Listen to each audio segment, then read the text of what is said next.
আল্লাহর নবী সাল্লাল্লাহু আলাইহি ওয়াসাল্লাম মসজিদে নববীতে বসে যুদ্ধের জন্য নাম নিচ্ছিলেন। এই সময় একজন সাহাবায়ে কেরাম একজনের পর একজন দাঁড়িয়ে নাম লেখাচ্ছেন। একজন মহিলা নিজের দুধের সন্তানকে এনে পেশ করছেন, ইয়া রাসূলুল্লাহ, আমার এই দুধের শিশুটিকে আপনি জিহাদের জন্য কবুল করে নিন। আল্লাহর নবী বলেছিলেন, আমি তো যুদ্ধের জন্য নাম নিচ্ছি, বাচ্চাদের খেলার জন্য নাম নিচ্ছি না। তোমার এই বাচ্চা না তীর চালাতে পারবে, না তরবারি চালাতে পারবে, না ঘোড়ায় বসতে পারবে, না উঠে বসতে পারবে, না ঢাল ঘুরাতে পারবে। ওই মহিলা তখন বলেছিল, ইয়া রাসূলুল্লাহ, আমিও জানি আমার এই দুধের শিশু তীর চালাতে পারবে না, আমার এই দুধের শিশু তরবারি চালাতে পারবে না, আমার এই দুধের শিশু ঘোড়ায় বসতে পারবে না, আমার এই দুধের শিশু ঢাল ঘুরাতে পারবে না, কিন্তু আমি জানি এই আমার শিশু ঢাল হতেও তো পারবে। আপনাকে লক্ষ্য করে যখন দুশমনরা তীর ছুঁড়ে মারবে, আপনাকে লক্ষ্য করে যখন দুশমনরা তরবারি আঘাত করবে, সেই মুহূর্তে আপনার সামনে আমার এই দুধের সন্তানকে ঢাল স্বরূপ পেতে ধরবেন, আমার সন্তান টুকরো টুকরো হবে, আপনার দেহ রক্ষা হবে, আমি সেজন্য দান করেছি। ভাইয়েরা আমার, এই মজলিসে তখন রোমের গোয়েন্দারাও ছিল।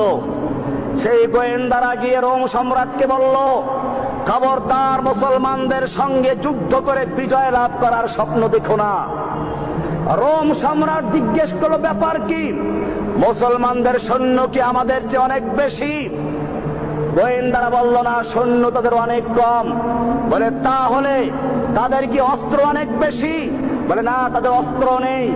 তাহলে কি তাদের গায়ে শক্তি অনেক বেশি? বলে, না, তারা জীর্ণ শীর্ণ শুকনো রুটি খায়। তখন রোমের সম্রাট রাগ করে বলল, কেন আমাকে ভয় দেখাচ্ছ? আমার সাহস ভেঙে দিচ্ছ। অস্ত্র আমাদের বেশি, সৈনিক আমাদের বেশি, গায়ে শক্তি আমাদের বেশি, কেন আমাকে ভয় দেখাচ্ছ?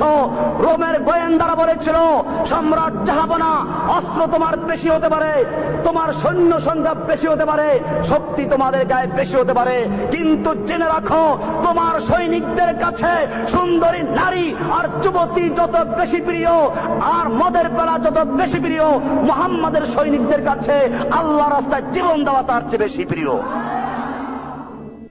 ইন্নাল্লাহ আশতারা মিনাল মুমিনিনা আনফুসাহুম ওয়া আমওয়ালাহুম বিআন্না লাহুমুল জান্নাহ يقاتلون في سبيل الله فيقتلون ويقتلون وعدا عليه حقا في التوراة